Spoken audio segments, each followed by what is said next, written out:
If you enjoy thrilling stories, full of twists and turns, faith, secrets, and loves that stand the test of time, then subscribe to this channel right now. This way, you'll be the first to hear touching stories like this one, told by me, Wyatt McCall.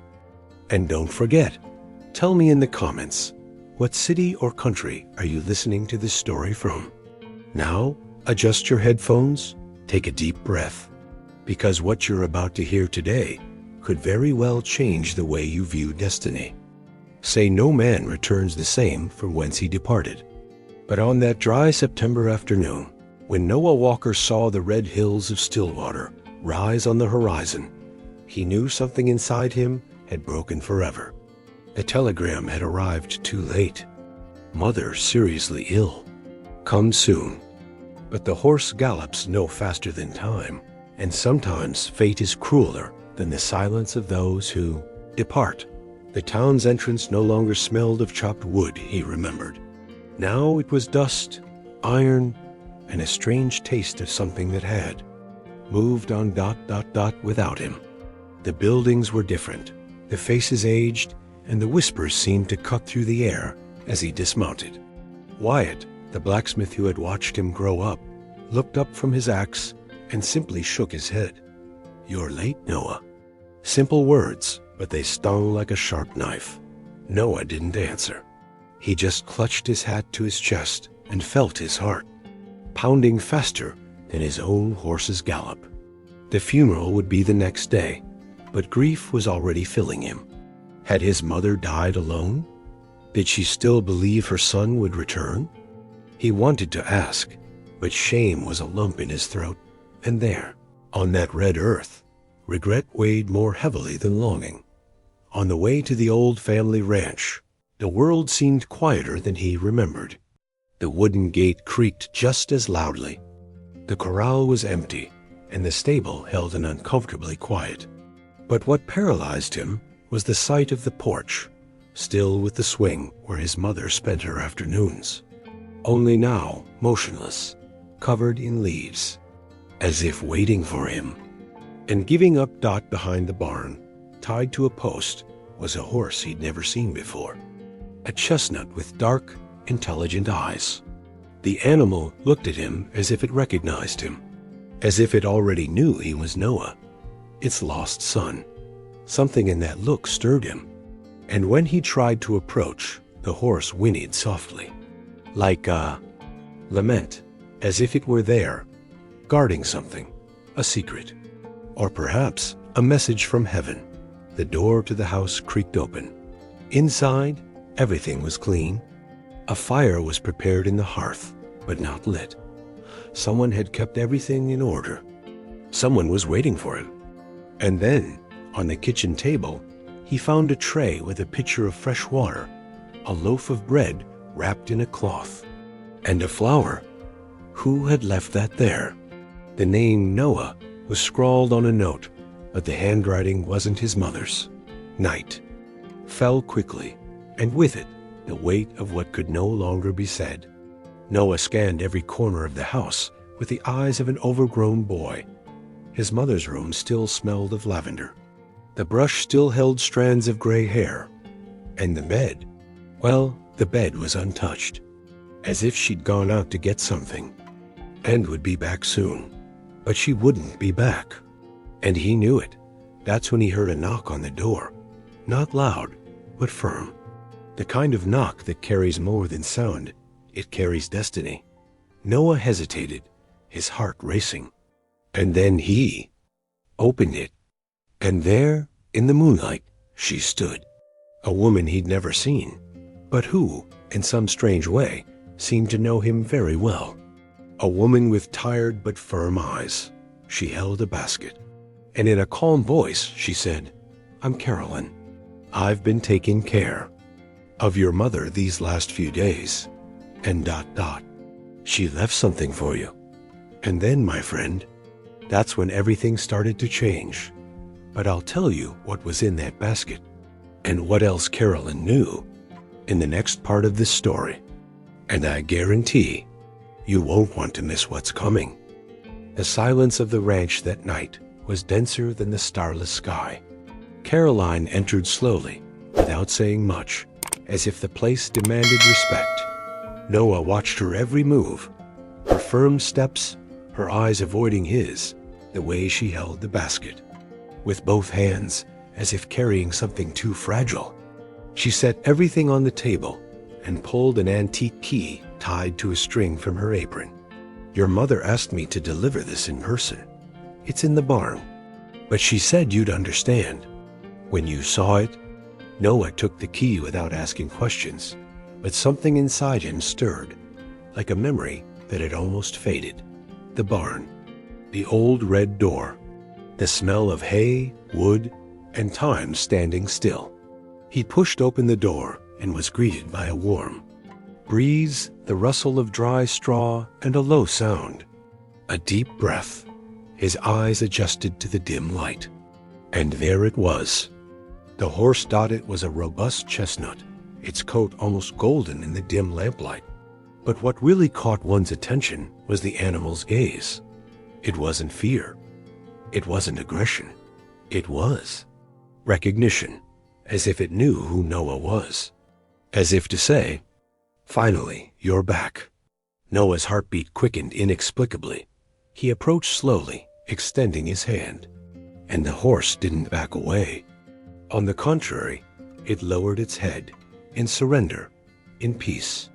"She named him Hope," Caroline said behind him, her voice low. "She said he was more than a horse, that he understood things, that he was ... a gift." Noah didn't answer. He just stroked the animal's nose and felt, for the first time in years, a tear fall unabashedly. Hope pressed her nose against his chest, as if listening to his broken heart. Caroline then whispered. He stayed by her side until the end. That morning, Noah didn't sleep. He sat on the porch, his hat on his knees, staring out at the dark field as if trying to read the silent past. The sound of Hope breathing inside the barn was the only noise in the world.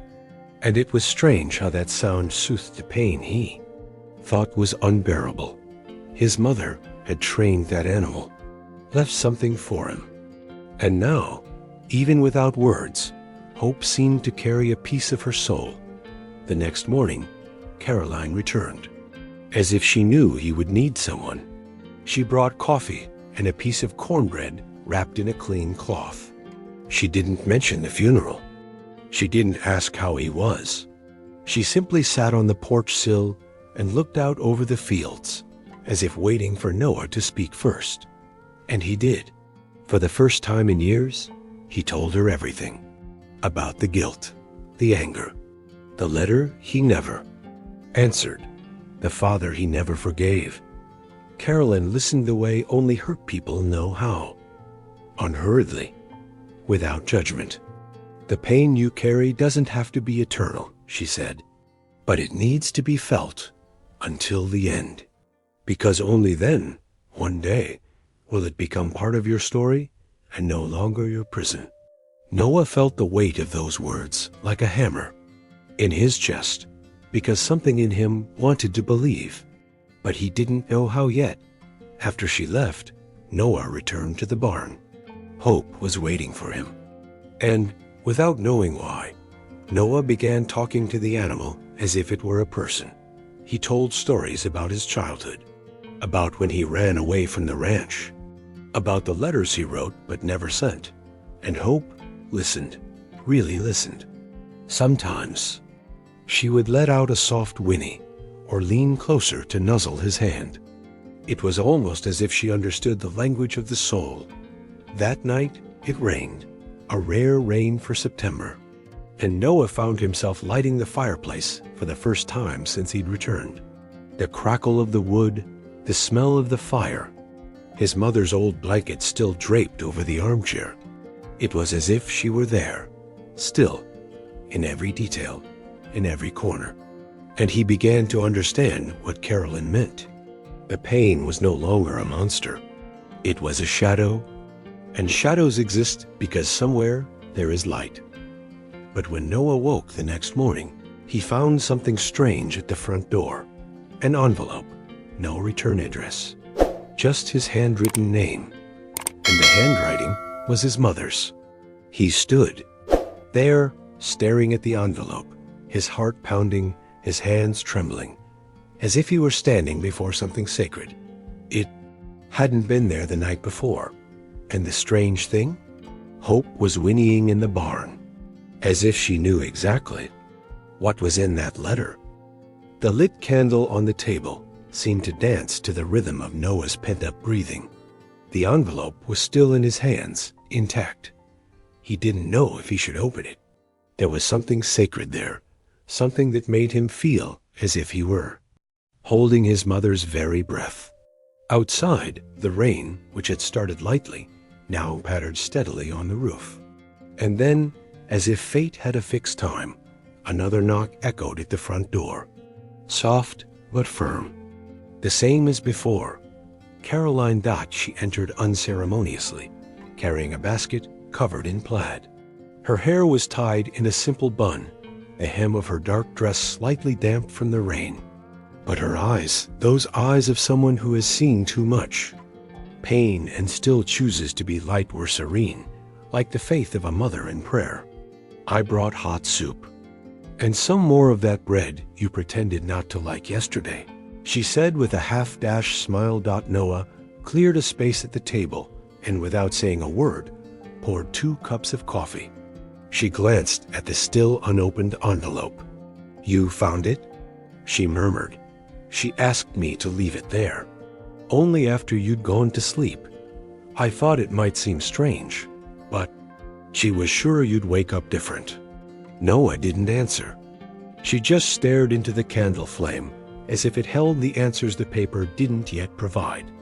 They sat in silence for a while, listening only to the symphony of rain, the crackling of firewood, and the muffled sound of hope moving around in the barn. Caroline served the soup, cut the bread, and all this without a word of judgment, without a look of pity. That was who she was. A woman who knew how to bide her time, who didn't invade, but who remained. Like those trees that resist the wind only for the love of what they protect. "She told me a lot," Carolyn said finally. "About you, about your father, about the nights she sat on that same bench, looking out at the field and hoping to see the dust of your horse in the distance." Noah closed his eyes.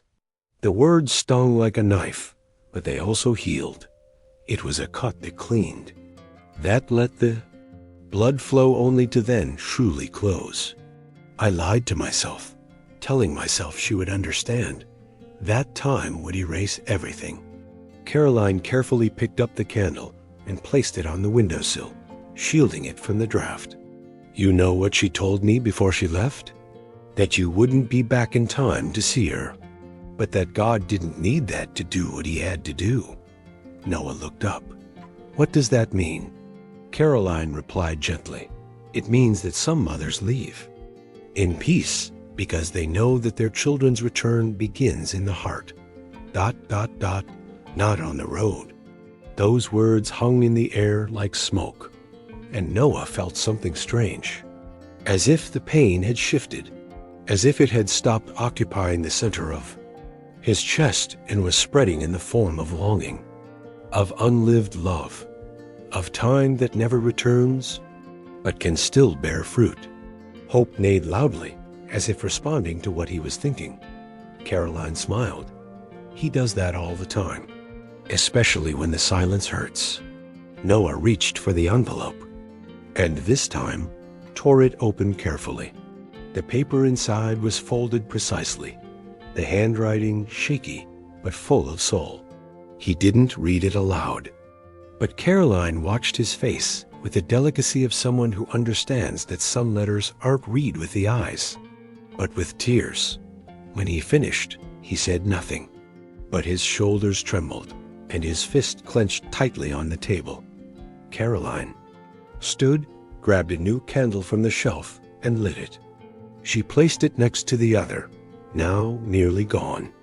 Whenever your mother finished praying for you, she would light a candle, and she would say, This light is my hope. Even if I don't live to see it. Noah stared at the flame.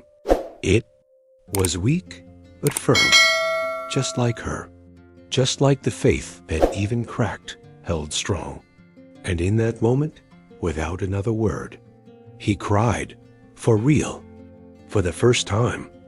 And it was there, with the sound of the rain subsiding and the candles lit before the window, that Noah felt something different, a warmth inside, as if he were no longer alone, as if someone or something greater than himself had just arrived. He couldn't explain it. He could only feel it. And when he looked at Carolyn, she was standing, her eyes moist, but smiling. And in that silence, they both knew. What united them now wasn't just pain. It was a miracle. The Stillwater sky dawned cloudless that day. It was as if even time had fallen silent for the farewell.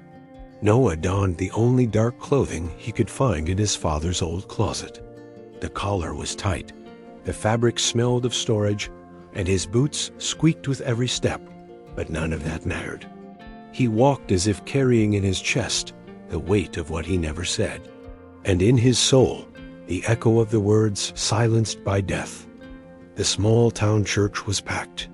Wooden pews, peeling walls, and a simple altar adorned with wildflowers.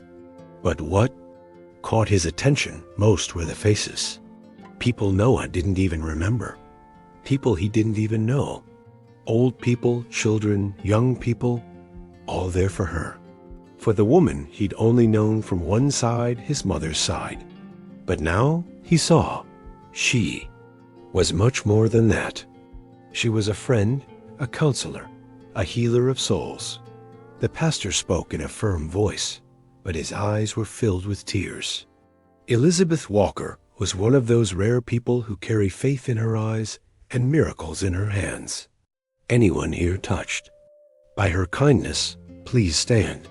And like a slow, powerful wave, everyone stood, every single one of them.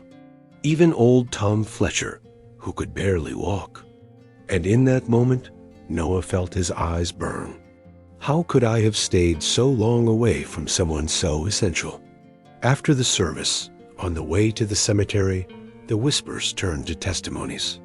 She stayed with my daughter for 3 nights during her fever. She brought food to our house for 2 months. She taught me to read at 50. Each story was a building block in the construction of the woman Noah now saw anew. The mother he knew at home, and the woman the city knew on the streets, in prayer, in the silence that cares without expecting anything in return. At the edge of the grave, Noah watched the coffin slowly descend and thought, she never asked me for anything, only that I come back. The sound of the earth hitting the wood was like a bell inside his chest. Carolyn stood beside him, silent. But when everyone left, she stayed. She touched his arm and said, her voice almost muffled, hope was with her when she left. He never left her side. He was the one who neighed for the last time, the very second she expired. Noah looked at Carolyn in disbelief. What do you mean? She nodded sweetly. It was like he knew, like her soul had passed through him. Before ascending, for a moment, the world seemed to stop. Caroline's words weren't symbolic. There was something there that went beyond reason. An animal doesn't learn this. It doesn't simulate it. Hope wasn't just present, he felt it, as if he'd been the guardian of something sacred. On the way home, Noah didn't speak. He didn't need to. Caroline understood his silences. It was as if between them there was a wordless language, made of small but meaningful gestures. When they reached the ranch, Hope came to the barn gate. He was restless, but not agitated. His eyes were fixed directly on Noah's, as if he wanted to say something urgent. And in that moment, Noah had a strange thought. What if my mother is still here? Somehow, later, on the porch, Carolyn handed him something wrapped in a white cloth. She gave this to me days before she left. She said not to give it to you until you had the courage to listen to what was left. It was a small diary. The leather cover was worn and fingerprinted. Noah held it like someone receiving a piece of someone's heart. He opened it to the first page. His mother's shaky handwriting read, "If you are reading this, my son, it is because my mission is accomplished, and perhaps there is still time for yours." The following night, Noah read as far as her eyes could take. There were confessions, prayers, visions. She dreamed of horses running among the stars, of a light that touched the countryside, of a returned son who would bring healing, not only to himself, but to others. The words danced between poetry and prophecy. Was it madness? Was it faith? Or was it simply a mother's love, which sees beyond what the eyes can see? When he closed the diary, Noah felt something different inside. It wasn't peace nor pain. It was a summons, as if he were being called to something he didn't yet understand. And at that moment, the door creaked by itself. A wind blew through the curtains, and all the candles in the house went out at once. Hope outside whinnied loudly, almost mournfully. Caroline, startled, ran to the door and stopped, looking up at the sky. And she whispered, "Noah, something's coming." And it's not just longing. The entire house seemed suspended in time. The wall clock stopped without warning. The lamp swayed as if blown by an invisible breeze. Noah sat alone at the time-scarred wooden table, holding the letter as if it were burning in his hands. The envelope, aged and smooth, bore the handwriting he had known since childhood, and which now trembled like a thread of light about to fade. There was no sound, not from outside, nor from within. He opened the letter slowly, and as he began to read, the words seemed to be whispered straight from heaven. "My dear Noah, if you hold this letter in your hands, then the good Lord has taken me back to your father's arms. Don't cry, son. I've lived longer than I ever imagined I would, and I've loved you more than words could ever say." Noah narrowed his eyes. This wasn't just ink on paper. It was her soul, alive, speaking through time. "I know you left her. I know the world out there seemed fairer to you than this harsh earth, and I never blamed you for that. Every child has the right to seek their own heaven, even if it means getting lost in the desert for a while. But I want you to know that I waited for you every day. And even when my legs gave out, my faith carried you back in my dreams." Noah felt his chest tighten. She never demanded anything, only that he return. And even in her absence, she loved him completely. "Hope was my comfort. Strange to think God would use a horse to remind me of you, but that's exactly what happened. He arrived on a stormy, almost wild day, but when I looked into his eyes, I knew. It was as if all creation told me I wasn't alone. I named him Hope because that's what he gave me. And son, he waited for you as much as I did." Noah stopped reading, staring at the wall, where the crooked painting of the Last Supper still hung. The letter continued, "Don't feel guilty for the lost time. Life doesn't measure love by its presence, but by the roots it leaves, and your love, even absent, sustained me. I only ask one thing. Don't run away from who you are anymore. This ranch still breathes your name. This land needs your touch. And maybe someone else needs you there. Allow yourself to stay, just a little, just long enough to hear what God still has to say to you." He finished reading in silence, his hands trembling. The letter rested on the table like a blessing. Noah stood, went to the window, and stared out at the field, wet from the previous night's rain. Hope grazed slowly near the corral, as if she knew everything was different now. The wind blew lightly, stirring up dust and leaves, and for a second, Noah felt as if his mother were there, right behind him, smiling the way she did before breakfast. He walked to the barn. Hope lifted her head, her eyes so human it hurt. Noah leaned closer, pressed his forehead against the horse's neck, and said, in an almost childlike whisper, "She saw you as a miracle old friend. And me? I've never seen anything. Maybe it's time to open my eyes." The horse whinnied softly, as if approving, as if responding. And in that moment, for the first time in years, Noah prayed, not with memorized words, but with his heart. "Lord, if there's still something for me here, show me." That night, Carolyn returned. She hadn't warned him. She just showed up. Noah didn't ask why. He just let her in. They sat side by side on the porch, both of them silent, until she broke the moment. "You read it, didn't you?" He nodded. "And now?" Noah took a deep breath. "I'm staying now. At least for now. I don't know what comes next, but I'm not going to run anymore. She left me something here, and I want to find out what it is." Caroline took his hand, unhurriedly. Sometimes all God wants is for us to stop running away. The miracle isn't what happens ... It's what we choose to see.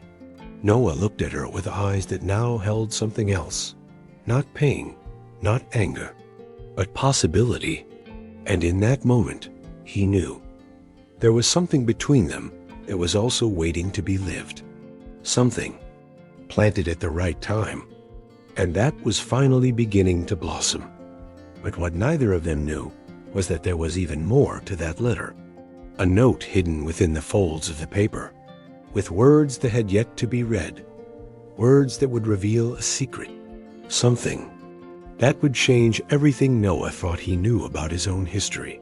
Something that was about to come to light with the force of a thunderclap. The morning sun seemed more golden than usual. It was as if even the light knew something had shifted within Noah. The ranch, silent for so long, now echoed with hammering, firm footsteps, and new wood being laid in place of the old. He had started. In the stable, replacing the rotted boards, cleaning every corner with his bare hands, as if to purify the mistakes of the past with sweat and dust. And as he worked, he felt for the first time in a long time that he belonged here. Hope followed, every movement with watchful eyes. He wasn't startled by the noises, nor was he moved away by the nails or saws. He simply watched, as if each hammer blow from Noah was also a rhythm of his soul reorganizing itself. As if he knew this wasn't just a repair of wood. It was a rebuilding of a man. It was faith becoming flesh. It was redemption in the form of a carefully fitted plank. Mid-morning, Caroline appeared again, this time with a larger basket, balancing a glass jar of applesauce, fresh bread, and a bottle of still warm milk. "You're outdoing yourself, cowboy," she said, smiling as she eyed the new barn gate. Noah removed his hat and replied without, looking directly at her. "There's still a lot to do, but somehow I don't feel that rush to leave anymore." She set the basket on the porch table, then rolled up her sleeves and said, "So tell me where to begin." Noah stared at her. Her eyes held that stubborn light of someone who won't take no for an answer. "Do you know how to nail wood?" he teased. "No, but I can make a good tea with lemon and ginger.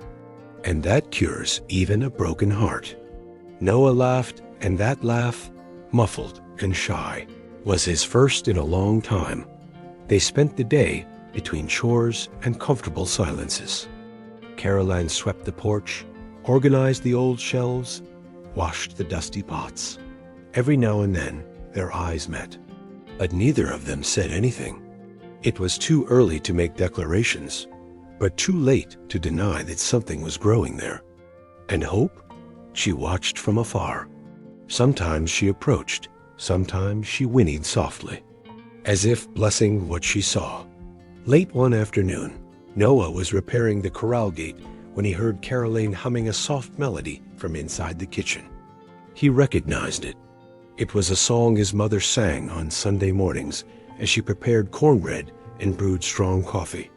The melody pierced him like a whisper of memory, and in that moment, he allowed himself to close his eyes. For a second, the pain turned to gratitude, and the longing to peace. As the sun began to set, tinting the fields orange and purple, Caroline poured 2 mugs of tea. They sat on the porch steps, Hope lying a few feet away, her head held high like a celestial watchdog. Noah broke the silence. "You know, I thought I'd never feel anything like calm again," Caroline replied quietly. "And now?" He looked at her. "Now I don't want the day to end." She smiled, but looked away. There was something in her eyes that spoke louder than words. Something that said, "I feel it too," but she still didn't know how to say it. Noah took her hand gently. Her skin was firm, warm, marked by work and life, and she didn't pull away. She remained there, her fingers intertwined with his, as if she'd been waiting for this all along. The sky was slowly darkening, and that silence was the most beautiful they'd ever shared. Before leaving, Caroline looked at him and said, "If you keep looking at me like that, Noah Walker, I'll end up staying forever." He smirked. Maybe that's what God wants.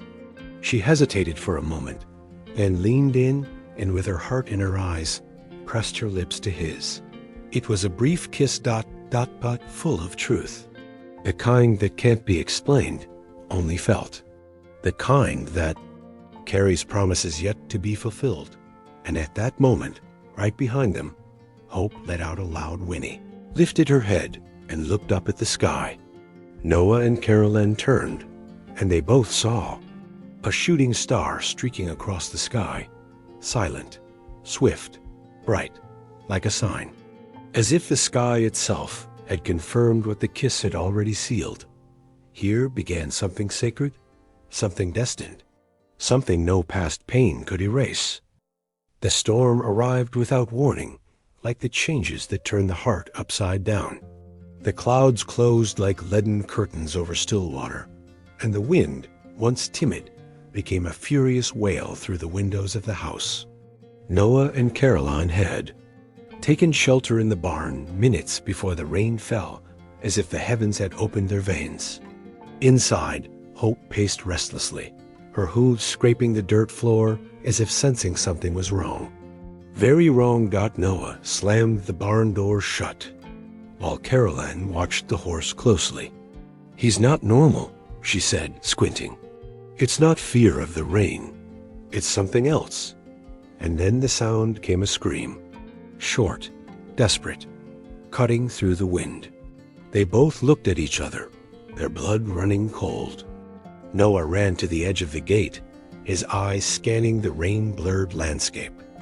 "There," he pointed, "by the creek." Without waiting, Hope reared up and stamped her hooves. As Noah opened the gate, the horse bolted like lightning.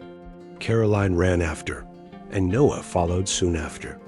It was impossible to see clearly, but amidst the mud and churning water, there was a boy, trapped between the rocks in the stream, his body weakened, being swept away by the current. "It's the pastor's son," Caroline cried, already gasping for breath. "He must have gotten lost in the field." Hope arrived before anyone else. And what happened next, no one has ever been able to explain. The horse waded firmly into the stream, positioning itself between the boy and the current, and used its body to create a barrier. When Noah arrived, he saw Hope lying there, holding the boy with her neck, preventing him from being swept away. Noah dove into the mud, grabbed the boy, and Caroline came soon after, covering him with her coat, trying to warm him. The boy coughed. He was alive, cold but conscious. "The horse pulled me. I slipped and ... he pulled me ... The boy whispered, his eyes wide with shock. Caroline and Noah looked at each other, both kneeling in the mud, their clothes soaked, their hearts racing. Hope stood still for a few seconds, as if waiting for the reassurance that everything was okay. Then she slowly stood and stared at Noah with an expression that defied any rational explanation. "Did you see what I saw?" Caroline asked, her voice breaking. "I saw more than that," Noah replied. "I felt like someone was guiding him." The rain slowly eased, as if it had accomplished its mission. And there, at the edge of that stream, with lightning still streaking across the sky in the distance, Caroline clutched the boy to her chest and began to cry. Noah reached out to touch Hope's neck. "You're not just a horse, are you?" he whispered. Hope simply lowered her head and took a deep breath. Later, once dry and sheltered in the house, the pastor came to get his son. The news spread through the town like wildfire. Some said it was luck, others animal instinct. But the eyes of those who were there knew this was different. Carolyn, sitting near the stove, stirred her tea as if mulling over her thoughts. "Do you believe in miracles, Noah?" He took a moment to answer. Then he said, "I didn't. But today, I think I saw one with my own eyes." The silence that followed was different. It wasn't empty. It was full of questions, of faith, of a new understanding that was emerging between them. Noah looked at Carolyn with an intensity that burned deep within. "I think God still speaks. It's just that we stopped listening." She nodded, discreet tears welling in her eyes. "Or maybe he'll have to use a horse to remind us he's still here." That night, Carolyn decided to stay. She slept in the guest room, but her heart wouldn't rest, nor would Noah's. Something between them had shifted, as if the miracle hadn't just happened at the creek, but also here, in the silence between two souls who met without knowing they needed each other. Hope slept peacefully in the barn, her head resting on the uspu. Hey, as if dreaming of something good, or maybe of heaven. And before extinguishing the lamp, Noah opened his mother's journal once more. He read an underlined passage, written months before her death. God uses the simple to do the extraordinary. Sometimes the answer comes with 4 paws, gentle eyes, and silence. And there, in the warmth of that small house, with the rain ceasing and the world seeming to breathe slowly again, he felt the touch of something greater was just beginning. The next morning, the sun rose gently, as if unintentional. There was still humidity in the air, the smell of wet earth, and the promise of silence. Noah woke before the rooster crowed. Something inside him pulsed differently. A restlessness that wasn't discomfort, but rather a calling. He went to the guest room, knocked lightly on the half-open door, and Caroline emerged, her hair down, her eyes still sleepy but alert. "Come with me," he said softly. "I want to show you somewhere." They walked up the field in silence, their footsteps sinking into the still damp grass, the wind gently rustling the leaves. The ranch lay farther below, and gradually everything grew smaller. The house, the barn, even Hope, watching them from below, seemed a living speck of light. When they reached the top of the hill, Carolyn saw it. A simple cross, made of wood darkened by time, planted at the highest point of the farm, lonely, steadfast, like the woman who had placed it there. "My mother used to say every place needs a place to let go," Noah murmured, his voice breaking.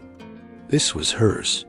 She came here almost every day, to pray, to cry, to give thanks even on her worst days. Caroline touched the cross gently, as if touching a relic. "Have you ever come up here before?" Noah nodded. "When I was a kid. After I left, never again. I was afraid to face everything I left behind." The silence was broken by a sigh. Noah approached the cross, knelt there, and the words came out as a sigh, as a confession. "I'm sorry, Mother, for leaving, for taking so long, for leaving you waiting so long, alone." He bowed his head, his hands clutching the earth, his body trembling. Caroline knelt beside him, and a delicate gesture placed her hand on his shoulder. She knew you would come back. She knew this moment would come. He looked up, his eyes red, wet, but firm. Being away was what destroyed me, ... but coming back is what's building me back up. Carolyn said nothing. She just wrapped him in a firm embrace.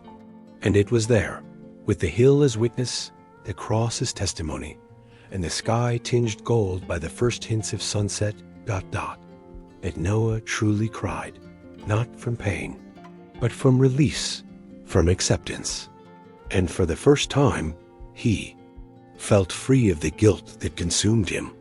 When he looked at Caroline again, there was something new in his eyes. It wasn't just gratitude. It was admiration. It was a desire to stay. It was that quiet certainty that only arises after a storm. "You've been the answer to so many prayers, Carolyn Rivers," he said, his voice husky. She smiled, her eyes moist. "And you have been the miracle I never knew I was hoping for." The kiss happened unhurriedly, without rehearsal. It just happened. Their faces came together like two worlds finally realizing they belonged together. Their lips met, soft, yet full of everything unsaid. It was a kiss that tasted like a new beginning, with the scent of wet earth and the sound of a light wind. It was a seal on a story that had already been written, but only now was it fully revealed. As they pulled away, Noah rested his forehead against hers and whispered, "If I'm going to rebuild this ranch, ... let it be with you by my side." Carolyn smiled, cupping his face in both hands. "And if I'm going to start over, ... let it be with you believing again." The sun, now touching the horizon, cast hues of orange and pink across the sky, as if God were painting the scene with emotion. Hope whinnied below, not in alarm, but in celebration, as if she knew something sacred had been fulfilled up there. Noah looked at the cross, and then at Caroline. "My mother used to say that true love is the kind that grows after loss, because it already has strong roots." And Carolyn replied firmly, "Then may this love of ours ... never need to be torn away." And as they walked down the hill, hand in hand, the twilight enveloped them like an invisible blanket. There was peace in the air, but fate still held one last secret, something hidden in the last pages of their mother's diary, something that would change everything once again. Dawn fell over Stillwater like a heavy, muggy blanket. The strange heat of that day made the air still, as if even the wind were waiting for something. Noah was sleeping lightly, disturbed, when he heard a sound coming from the barn. It wasn't normal. It was a guttural, pained sound. He hurriedly pulled on his shirt, pulled on his boots without socks, and ran outside, his heart racing. Hope. Something was wrong with Hope. When he reached the barn, he found the horse lying down, breathing heavily, his flank trembling with each inhale. The animal's eyes were dull, his head lowered, as if something were pulling him away. "No, ... not now. Not you." Noah knelt beside him, his hand trembling as he touched his sweat-damp coat. Hope whinnied softly, a pained, almost human sound.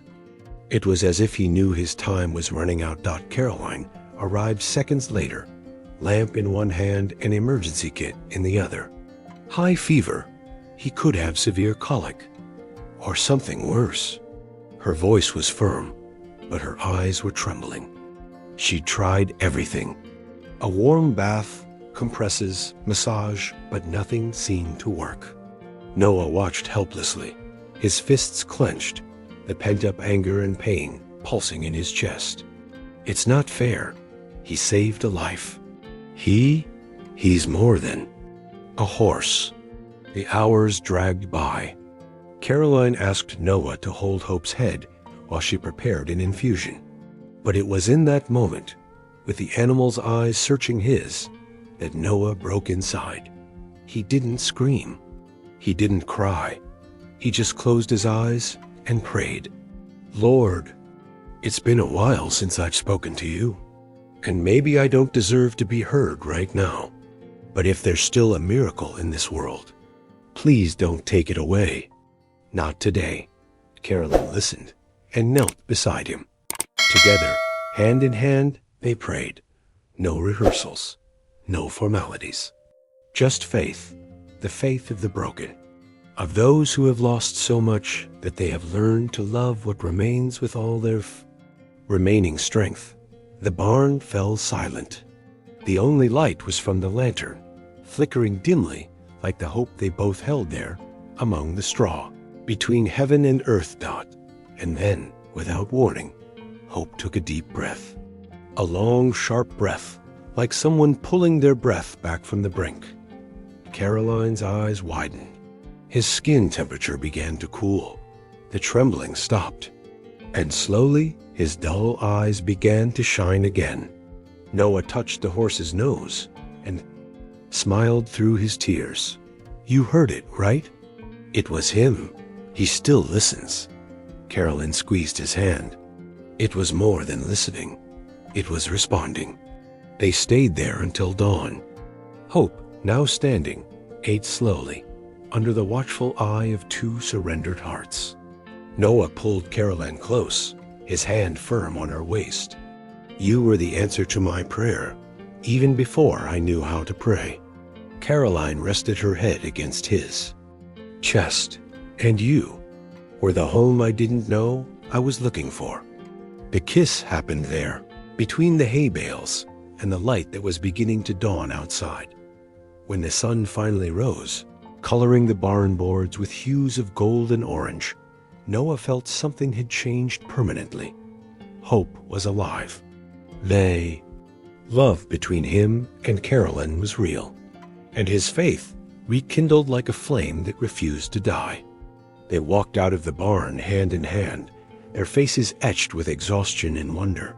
But there was a new peace in their steps, a peace that only comes after a storm. Later, while Carolyn prepared breakfast, Noah returned to his mother's diary. He flipped through the pages he'd already read and found, near the end, a smaller envelope sewn between two sheets. He tore it open carefully and found a paper with few words on it, but words that chilled him to the core. If he survives, it's because his mission isn't over yet. Hope carries something that's uniquely yours, and only you will understand when the time comes. Noah sat up slowly, the letter trembling in his hands. He looked out the window. Hope was in the field, bright, strong, as if she had never been sick. But now, everything seemed different. What had his mother meant? What secret still remained? And why Hope YM? Noah felt that the greatest mystery of all was still hidden, and that the last chapter of that story was yet to be written. Time passed like the wind across the fields of Stillwater, silent, yet transformative. Months after that dawn when Hope returned from the brink, the Walker Ranch was no longer just an inherited plot of land. It was a home, a refuge, a piece of heaven embedded in solid ground. The cross still stood atop the hill, but now there was a new path to it, lined with wildflowers planted by small hands. Of children who now ran free among the pastures. Yes, children. Noah and Caroline had turned part of the ranch into a shelter. It started with a lonely boy left at the church door. Then came a girl who had lost her parents in the flood. And so, one by one, the house filled with small miracles. Carolyn said that those the world forgets, God sends to those who still know how to love. And Noah. Noah finally understood the purpose his mother so often mentioned in the pages of her diary. Hope became more than a symbol. He was a guide, a caregiver, a caretaker. The children adored him. He let them climb on his back, lie beside him in the grass. On cloudy days, he walked beside the orphans as if escorting them to laughter.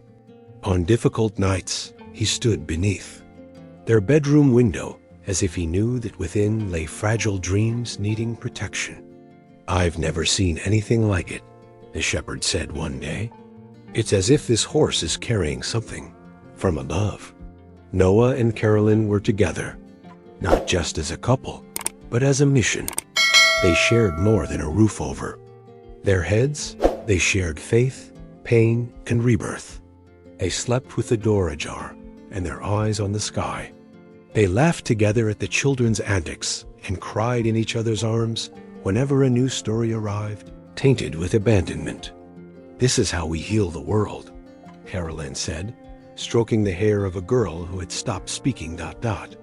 and now sang with hope that his mother's letter now sat framed in the living room, next to an old photo of her and a new one, the first, with all of them together. Noah, Carolyn, Hope in the background, and 8 children holding hands. The ranch now had a new name, Northern Light Ranch. And when asked why, Noah would answer, "Because here we learned that the key to life isn't running away from pain ... but walking with it until it transforms into love." On Christmas Eve, the entire town gathered at the ranch. The barn became a prayer room. The children sang. Hope marched like a king among them, and Noah, with trembling hands, opened the last page of his mother's diary. There, in fragile handwriting, was a single sentence: "If someone ever asks you where God is, tell them the truth. He lives between the lines of what you have chosen to love." That night, as the fire crackled in the grate, Carolyn sat beside Noah, with Hope peering through the open door. The sky was clear, starry, deep. Noah hugged the woman he chose to love and said, "I never thought my redemption would come in the form of pause, letters, and silence." She smiled. "God speaks in ways we don't expect, but when he speaks, we feel it. And that's why, my friend, you who have heard this story this far, that I, Wyatt McCall, say to you, sometimes the sky touches. The earth not with lightning, not with bangs, but with a mother's whisper, the look of a horse, and a heart willing to love again." And so ends the story of Noah, Carolyn, and Hope. A story that began in pain, but found redemption in the silence of a horse, in the words of a mother, and in the power of a love that chose to stay. If you've made it this far, it's because your heart also carries this flame, the flame of someone who believes the impossible can happen, that love heals, and that sometimes God writes the greatest miracles in the simplest things. Now it's up to you. Tell me in the comments which part of this story touched you the most. Have you ever had a moment when you felt like heaven was trying to speak to you? Or maybe you know someone who needs to hear this message. Then share this video with them right now. And if you haven't subscribed to the channel yet, click the subscribe button and activate the bell, because here, every week, you'll receive stories like this, full of emotion, faith, new beginnings, and hope. And also leave below what city or country you're listening to this story from. I'd love to know how far Wyatt McCall's voice is reaching. Until the next story. And remember, the sky still touches the earth. You just need to have an open heart to feel it.